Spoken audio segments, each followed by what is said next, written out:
Jadi sesungguhnya semua kebenaran yang kita sedang baca disatukan dalam kitab suci. Kenapa kok bisa satu garis merah yang sama? Ya, dari 440 orang penulis yang berbeda-beda dengan pekerjaan yang berbeda, zaman yang berbeda. 400 tahun kira-kira jaraknya itu ya. Orang-orang ini hidupnya bedanya itu kira-kira 400 tahun. Tapi kenapa kok benang merahnya sama? Karena diilhami dengan Roh Kudus yang sama. Shalom Bapak Bicara, puji Tuhan, bertemu lagi dalam Sola Gratia. Ada info di sosial media, Tuhan itu katanya bertato. Pada waktu dia, karena Tuhan akan menilai kesetiaan, ketaatan kita diuji oleh waktu. Shalom Bapak Bicara, puji Tuhan, kita bertemu kembali dalam Sola Gratia, Sekolah Gratis Teologia. Kita lanjutkan pelajaran kita di dalam bab 4, yaitu karya Roh Kudus.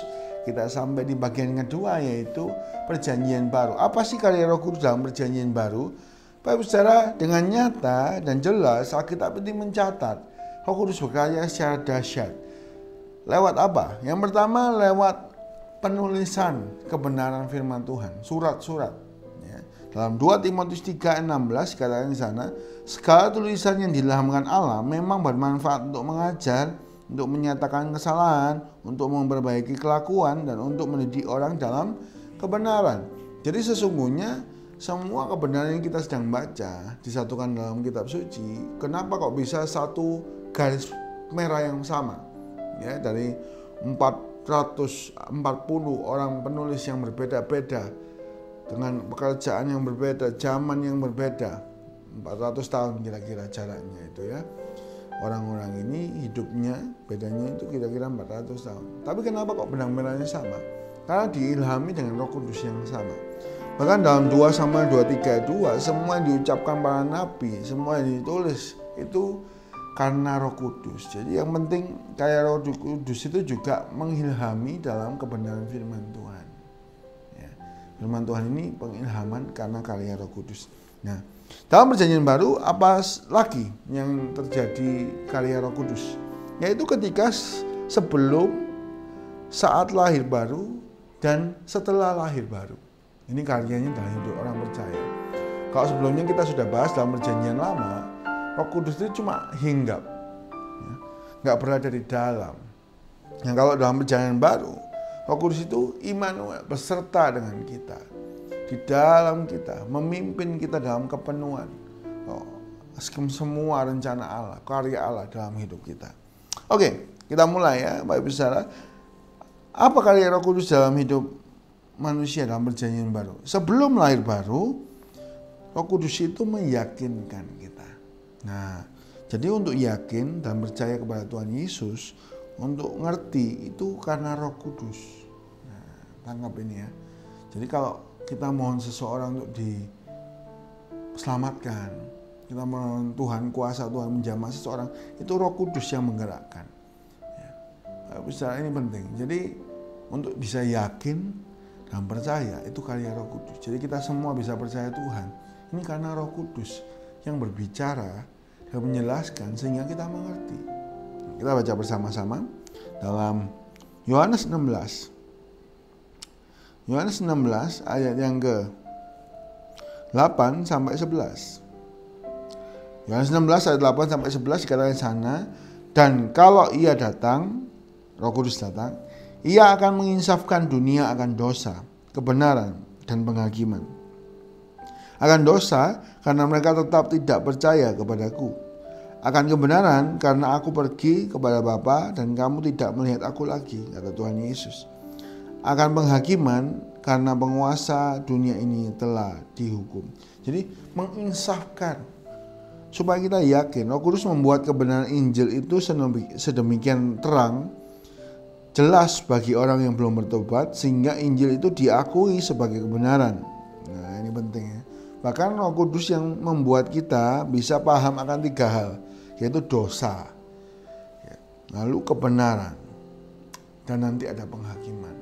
3 hal ini kalau Roh Kudus itu membuat kita mengerti dan akhirnya kita yakin untuk percaya. Sebelum kita lahir baru, ini karya Roh Kudus. Membuat kita bisa mengerti, yakin, dan percaya. Yang kedua, sebelum kelahiran baru bisa menahan kedurhakaan. 2 Tesalonika 2 ayat 7. Dikatakan di sana, 2 Tesalonika 2 ayat 7, karena secara rahasia kedurhakaan telah mulai bekerja. Nih, jadi seringkali kedurhakaan itu nggak sengaja, kelihatannya nggak kelihatan, tapi merasuk ke setiap orang. Tiba-tiba jadi durhaka gitu, nggak sopan sama Tuhan, nggak peduli agama. Ya. Ini bahaya sekali. Secara rahasia kedurhakaan telah mulai bekerja, tetapi sekarang masih ada yang menahan. Kalau yang menahannya itu telah disingkirkan, nah baru bisa kemana-mana. Yang menahan itu siapa? Roh Kudus. Roh Kudus itu yang bekerja untuk menahan manusia dari kedurhakaan.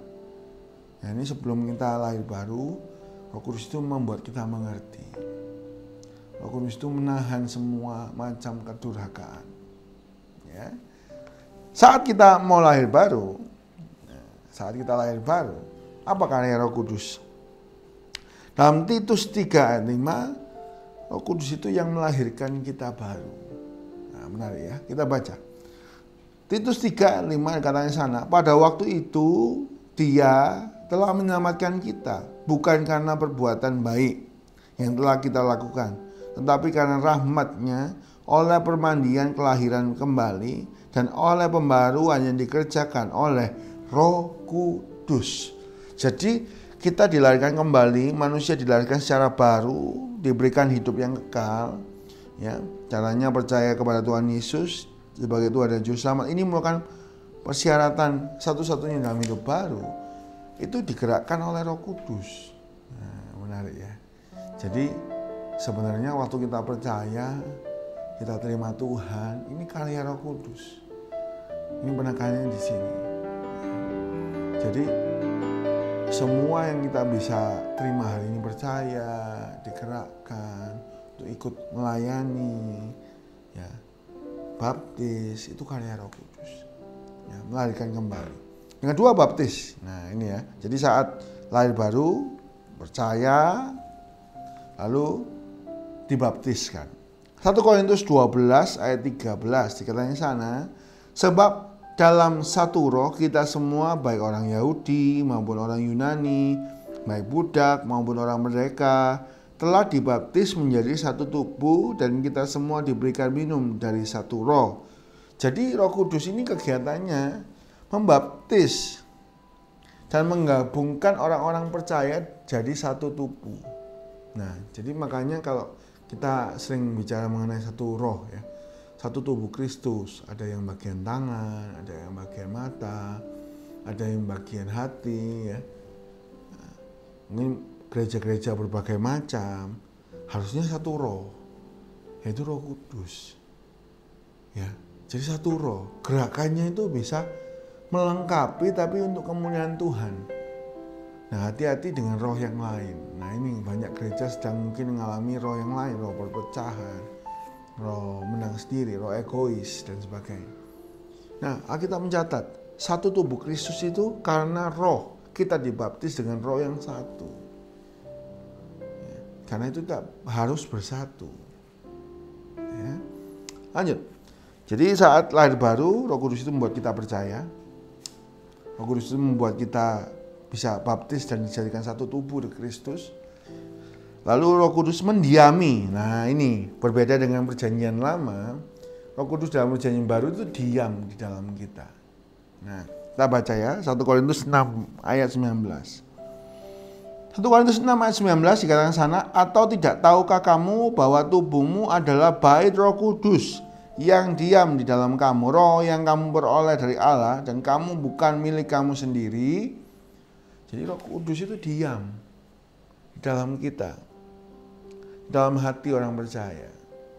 Ya, saat kita lahir baru, Roh Kudus diam dalam hati kita. Ya, bisa berbicara lewat hati nurani kita. Ya. Lalu saat lahir baru juga mengurapi kita, memberikan kuasa kepada setiap orang untuk melayani dan memahami kebenaran. Nah, jadi ini penting ya. Roh Kudus itu saat sebelum kita percaya, Roh Kudus itu menginsafkan kita dan menahan kedurkaan. Saat kita mau lahir baru, Roh Kudus baptis kita, buat kita percaya, diam di dalam kita. Ini prosesnya. Dan kita semua diurapi dan dimateraikan. Diurapi dan dimateraikan. Dan setelah kita lahir baru, Roh Kudus itu memenuhi kita. Efesus 5 ayat 18. Ngontrol, mimpin kita. Ya, bukan kayak kerasukan. Nah, ini beda ya. Jadi kalau ngontrol maksudnya gini, mengarahkan. Ya, kita tetap punya free will, tapi Roh Kudus itu mengarahkan. Kalau kerasukan itu possess. Jadi apa bedanya penuh Roh Kudus sama kerasukan? Nah, ini penting ya. Bagi orang yang belum mengerti kelihatannya sama. Oh, kerasukan Roh Kudus. Oh, bukan. Roh Kudus itu memimpin, mengarahkan orang percaya. Masih sadar, tapi kita tahu, oh Roh Kudus maunya seperti ini. Bukan kayak kerasukan yang orangnya nggak sadar. Orangnya jadi bertindak bukan dirinya, suaranya jadi besar, maunya jadi berbeda. Oh, bukan gitu. Tapi Roh Kudus ini menuntun kita. Ya. Setelah lahir baru, tadi ya sebelum itu menginsafkan, menahan kedurhakaan. Kalau sedang saat lahir baru itu membuat kita percaya, membaptis kita, mendiami kita, memateraikan kita. Dan kalau kita sesudah lahir baru, Roh Kudus itu memenuhi kita, menuntun. Memberikan iluminasi. 1 Korintus 2 ayat 12. Roh Kudus itu memberikan penerangan, akan pemahaman, akan kebenaran. Ya, tadi beberapa bab yang lalu kita sudah bahas ini ya. Jadi ini kita sama-sama mengulik ya. Dari lambangnya, dari karyanya, Roh Kudus ini membuat penerangan dalam hidup kita. Ya, membantu kita dalam berdoa. Nah, ini menarik. Ini yang belum pernah kita bahas. Roma 8 ayat 26 sampai 27 kita baca ya. Roma 8 ayat 26 sampai 27. Kalau dalam masa seperti ini ya, mungkin kita merasa sulit, masa pandemi mungkin, atau masa kekurangan, kita sampai bingung gimana harus berdoa. Roma 8 ayat 26 dan 7 ini menunjukkan kepada kita, Roh Kudus ini membantu kita untuk kita berdoa, untuk kita menyampaikan keluhan yang tidak terucapkan.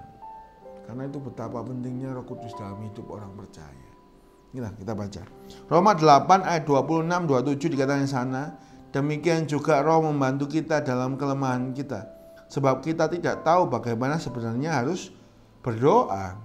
Tetapi Roh sendiri berdoa untuk kita kepada Allah dengan keluhan-keluhan yang tidak terucapkan.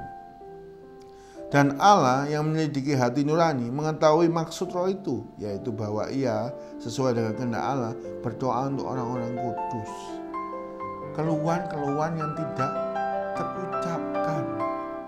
Kalau masa seperti ini ya, mungkin kita mengalami problem ekonomi, problem kesehatan, banyak sekali problem yang kita pikirkan, bahkan masa depan. Roh Kudus membantu kita berdoa dengan keluhan-keluhan yang tidak terucapkan, sehingga Allah bisa mengerti, menyelidiki hati, dan Roh Kudus ini mensupport kita, memberikan kekuatan kepada kita. Ini setelah lahir baru, mengajar kita, Yohanes 16 ayat 12-15, dan memimpin kita. Bukti apa yang kita miliki kalau kita ini anaknya Tuhan, kita anak Allah, yaitu kita dipimpin Roh Kudus. Nah, ini penting ya. Kenapa kok disebut satu tubuh, satu roh, rohnya satu ya?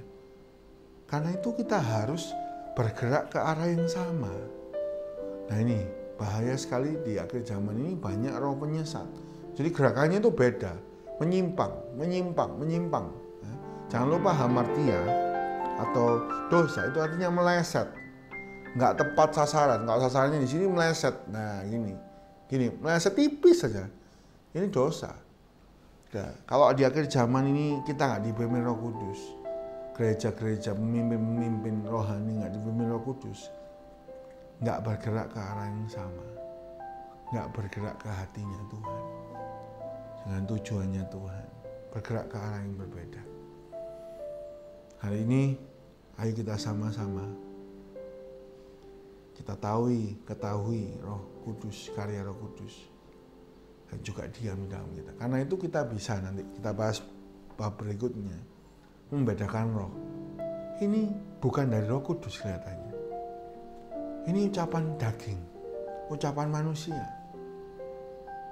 Maka itu kenapa sih kok orang percaya itu harus banyak berdoa, banyak bersekutu dengan firman, banyak bersekutu dengan Roh Kudus, ya, punya saat teduh, punya waktu di mana kita berbincang-bincang, ngobrol dengan Roh Kudus. Roh Kudus bisa bicara lewat banyak hal, mengingatkan kita dengan firman.